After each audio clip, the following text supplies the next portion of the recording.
क्या आप भी देख रहे हैं सपना हिंदुस्तान का असिस्टेंट प्रोफेसर बनने का? क्या आप भी जून 2026 के नोटिफिकेशन का वेट कर रहे हैं?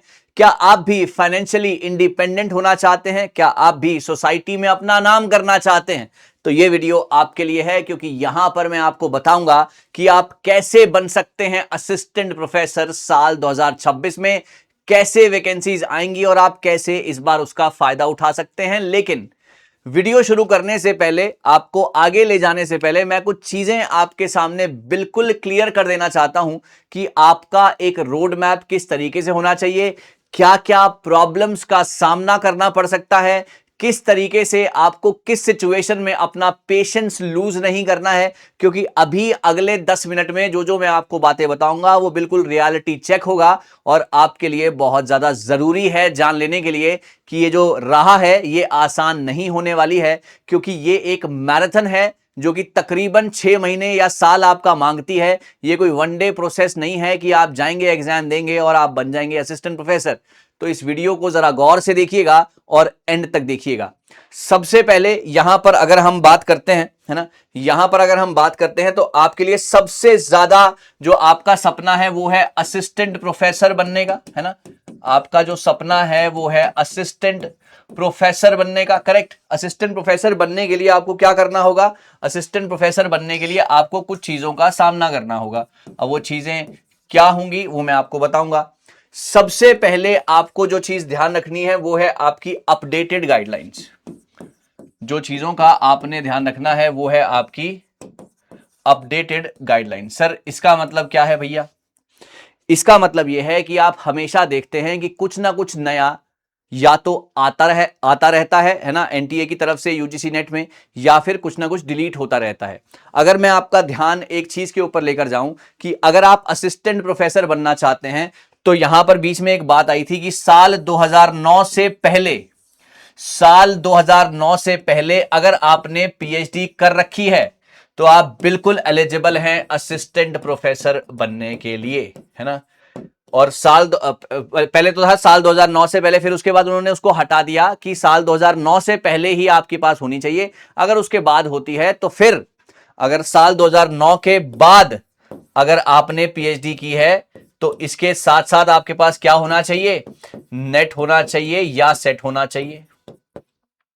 नेट और सेट को यहां से तवज्जो मिलनी शुरू हुई, क्योंकि साल 2009 से पहले अगर आप पीएचडी हैं तो आप डायरेक्टली अप्लाई कर सकते हैं फॉर द असिस्टेंट प्रोफेसरशिप। लेकिन साल 2009 के बाद आपके पास नेशनल एलिजिबिलिटी टेस्ट या स्टेट एलिजिबिलिटी टेस्ट का होना बहुत ज्यादा जरूरी हो जाता है। अगर हम स्टेट की बात करें, सेंटर के लिए तो आपको ये नेट चाहिए।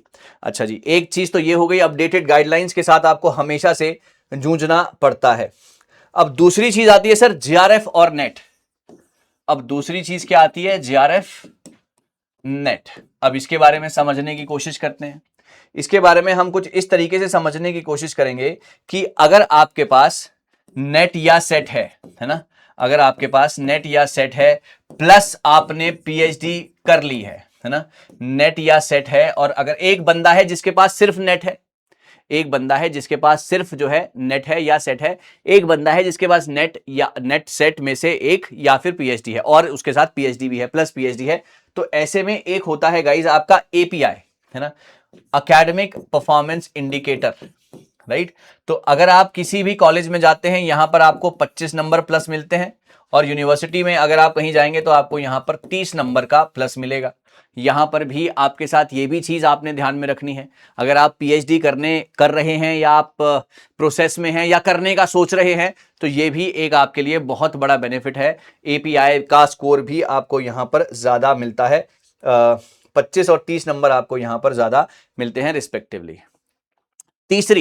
तीसरी सबसे बड़ी बात जिससे आपको जूझना होता है वो होता है आपकी अनप्रिडिक्टेबल वैकेंसीज, है ना, जिसके साथ प्रिडिक्टेबल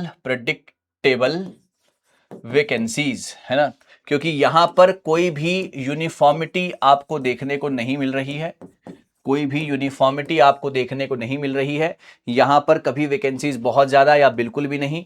अब आपके पास एक ये 3 चैलेंजेस आपके सामने आते हैं, लेकिन जो आपका नेट है जून 2026 का, ये अराउंड द कॉर्नर है ना।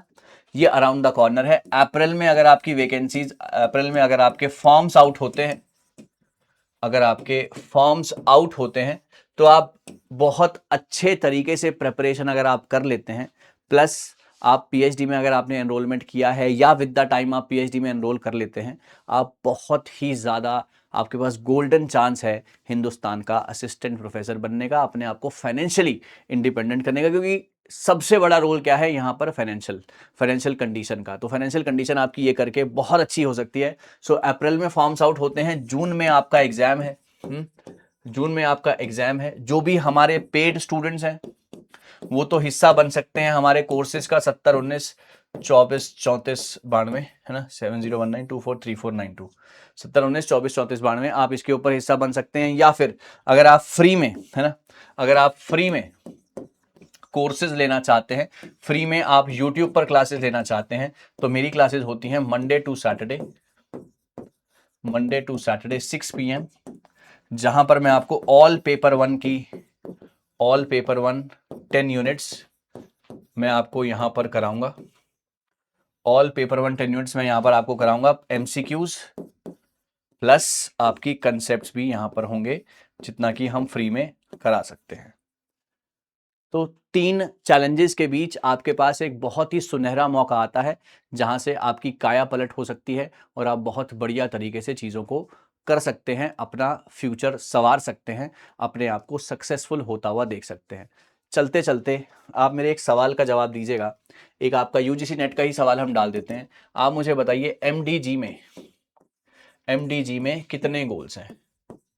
एमडीजी में कितने गोल्स हैं? इज इट ए 17, बी 8, सी 9 या डी 13? इस सवाल का जवाब आप मुझे कमेंट सेक्शन में लिखिएगा। ऐसे और चीज़ें और कंसेप्ट मैं आपके लिए लाता रहूँगा। मंडे टू सैटरडे शाम को 6 बजे पेड सेशन का नंबर मैंने आपको दे दिया है, और कोई भी दिक्कत हो आप कमेंट सेक्शन में हमारे साथ जुड़िए।